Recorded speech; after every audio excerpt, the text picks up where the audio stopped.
నుంచి చరణ్ కౌశిక్ గారు ఉన్నారు. నమస్తే అండి. దిలీపాచారి గారు నమస్తే మేడం. ఏం చెప్తారు దిలీపాచారి గారు? చాలా సీరియస్ గా ఇవాళ యాక్షన్ అయితే ఉంటుంది అనుకున్నారు, బట్ క్రమశిక్షణ కమిటీ చూసుకుంటుంది అని అన్నారు సీఎం. సో ఇంకా సచివాలయంలో అయితే మీటింగ్ కొనసాగుతోంది. ఏమనుకుంటోంది బీజేపీ విషయంలో? ఏం జరుగుతుంది అనుకుంటోంది? నమస్తే అండి. మీకు అదేవిధంగా ప్యానెల్లో ఉన్న పెద్దలకు, జీ న్యూస్ ప్రేక్షకులకి నమస్తే. ఇప్పుడు ఎవరిపైన చర్యలు తీసుకుంటారు అనేది స్పష్టత లేదు. ఎందుకనంటే కామెంట్ చేసిందేమో కొండా సురేఖ గారి కూతురు, షోకాజ్ నోటీస్ ఇచ్చిందేమో కొండా సురేఖ గారికి. మరి ఎట్లా కొండా సురేఖ గారి పైన చర్యలు తీసుకుంటారు? ఒకవైపు కాంగ్రెస్ పార్టీ ప్రజాస్వామ్యము, ఫ్రీడమ్ ఆఫ్ స్పీచ్ అని చెప్తా ఉంటారు. మరి ఎట్లా ఫ్రీడమ్ ఆఫ్ స్పీచ్ ను గొంతు నొక్కుతారా? వాళ్ళ స్వేచ్ఛ లేదా? వారు నిస్సంకోచంగా వారి అభిప్రాయాలని వెలిబుచ్చుకోవడానికి. కనుక మేమేమంటున్నామంటే, ఇంకొక విషయం మేడం, మీకు ఇక్కడ చాలా స్పష్టంగా కనిపిస్తా ఉంది. కొండా సురేఖని బర్తరఫ్ చేయాలి క్యాబినెట్ నుంచి అని చెప్పి 16 మంది ఎమ్మెల్యేలు, 3 ఎమ్మెల్సీలు కలిసి ప్రెస్ మీట్ పెడతారు. కానీ జాతీయ అధ్యక్షులు కొండా సురేఖ గారికి నేరుగా అపాయింట్మెంట్ ఇస్తారు. ఎంత విచిత్రం, కాంట్రడిక్షన్ ఎట్లా ఉంది చూడండి. రాష్ట్ర పార్టీకి సంబంధించిన ఎమ్మెల్యేలేమో ఆమెని బర్తరఫ్ చేయాలంటారు. జాతీయ అధ్యక్షులు నేరుగా వారికి అపాయింట్మెంట్ ఇస్తారు, వారి దగ్గర కలుస్తారు. ఒకవేళ నిజంగానే జాతీయ పార్టీ వీరిపైన వ్యతిరేకంగా ఉంది, వీరిపైన కోపంగా ఉంది అనుకుంటే అసలు అపాయింట్మెంటే ఇవ్వరు. పిసిసి ప్రెసిడెంట్ అడుగుతారు కదా, మీ మంత్రి ఇట్లా వస్తా ఉంది, జాతీయ అధ్యక్షుని కలవడం కోసము అపాయింట్మెంట్ అడుగుతా ఉంది, మరి పిసిసి అధ్యక్షుడు ఏం చెప్తాడు, మీ అభిప్రాయం ఏందని చెప్పి అడుగుతారు కదా. ఉట్టిగానే అపాయింట్మెంట్ ఇస్తారా? అంటే పిసిసి అధ్యక్షుడు కూడా ఇవ్వండి అపాయింట్మెంట్ అని చెప్పినట్టే కదా. దీంట్లో ఈ కాంట్రడిక్షన్ చూడండి మేడం. శరత్ గారు చెప్పినట్టు అంత తేలికగా నిర్ణయం తీసుకుంటారు అని చెప్పి నేనైతే భావిస్తలేను.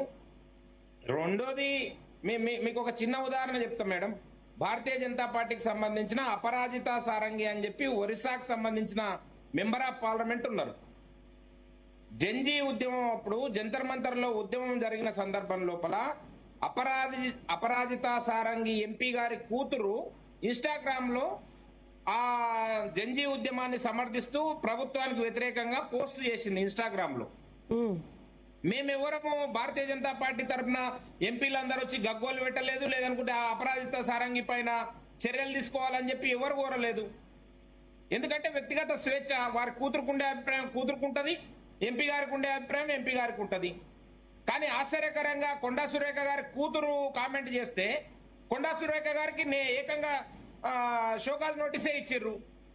ఇది ఈ ప్రభుత్వంలో ఈ కాంగ్రెస్ పార్టీలో ఉండే ప్రజాస్వామ్యం యొక్క విలువలు ఎట్లా ఉన్నాయో మనకి ఈ 2 ఇన్సిడెంట్లను మీరు ఒక్కసారి పక్కన పెట్టి ఆలోచన చేసి చూస్తే తెలుస్తా ఉంటది. కనుక వీరు స్టేట్మెంట్లు ఒక రకంగా ఇస్తారు, ఆచరణ ఇంకొక రకంగా ఉంటది. కాంగ్రెస్ పార్టీ ఒకవైపు మహిళలు, నిన్నటికి నిన్న ఆయన ఛాత్రోంకి గూంజ్ అని చెప్పి అక్కడికి పోయిండు, పూనాలో పోయి మాట్లాడిండు. మనుస్మృతి ద్వారా మహిళల్ని అనగదొక్కడం కోసం చూస్తా ఉన్నారు, మహిళల్ని ఇంకా సెకండ్ గ్రేడ్ పౌరుల్లాగానే చూస్తా ఉన్నారు అని చెప్పి పెద్ద స్పీచ్లు ఇచ్చొస్తాడు రాహుల్ గాంధీ గారు.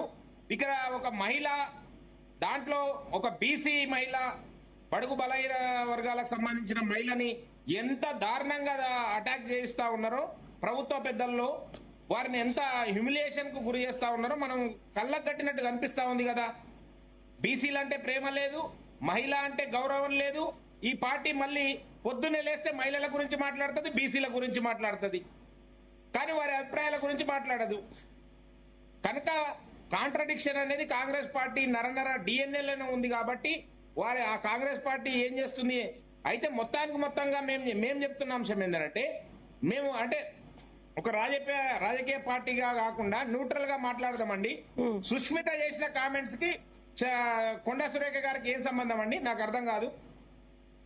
శరత్ గారు ఇంతకుముందు అడిగిండు, కొండా సురేఖ గారి మీద చర్యలు తీసుకోవాలని చెప్పి ఎమ్మెల్యేలందరూ అంటే పార్టీలో ఏమన్నా విప్పు జారీ చేసిందా?